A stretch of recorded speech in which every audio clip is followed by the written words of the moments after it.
wondered, what's so different about this guy, Joe?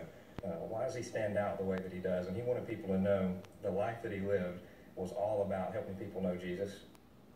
Remembering Sergeant Joe Cox, an Allen County Sheriff's deputy who died from a medical condition over the weekend while on duty. And just ask anyone who knew him, they will tell you Sergeant Cox was an asset to the Sheriff's Department and to our community. That's right. Fort Wayne's NBC reporter Krista Miller sat down tonight with his pastor. Krista is in the studio now, and you learned a lot about how he lived his life to the fullest. Boy, did I ever, Tom and Linda. You talk about a story that really makes you choke up.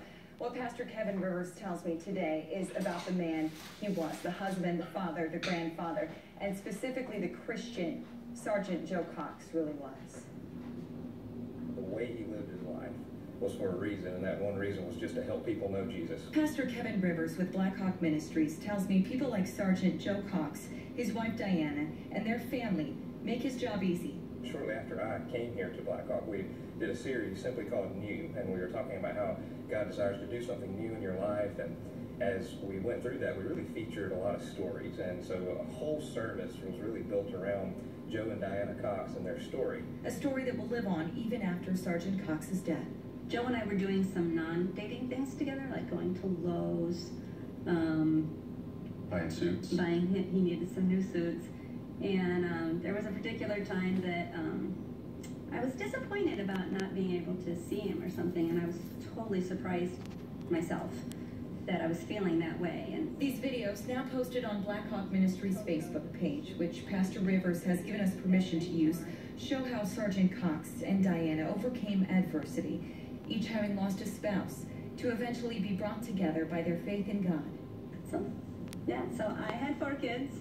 And I had 2. And so together we had 6. A lot of people call us the Brady Bunch. And now we have 13 grandchildren, 14 coming in March. And it's God's story. Yes, it's God's story. And now, as Pastor Rivers writes his sermon for Sergeant Cox's funeral, one thing hasn't escaped him. It was this past Sunday, Sergeant Cox sat in the 3rd row listening to a sermon about eternity. It blew me away, the timing of the series. We talked about a lot of different things in the series, just about the church, what the church should be, what the church should look like, and that one day, his last day, was all about how the church has one goal, and it's eternity. Doesn't that make you want to know him? Yes, very much. That's all I could think about this whole day, was how lucky the people in his life were to have known him. Absolutely. And how beautiful to have that documentation of their relationship, and how gracious of them to share it with us. Yeah, it's been shared hundreds of times in the last couple of days now. Beautiful story, and I understand we're going to learn more tomorrow from the sheriff about how this is impacting him personally and the rest of the department there. Thanks so much, Krista. Krista, thank you.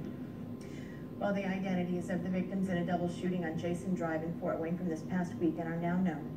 Officers say 19-year-old Marcus Terrell Harper Jr. of Fort Wayne was released from a hospital. 18-year-old Gerald Berry, also of Fort Wayne, still hospitalized. His condition not known.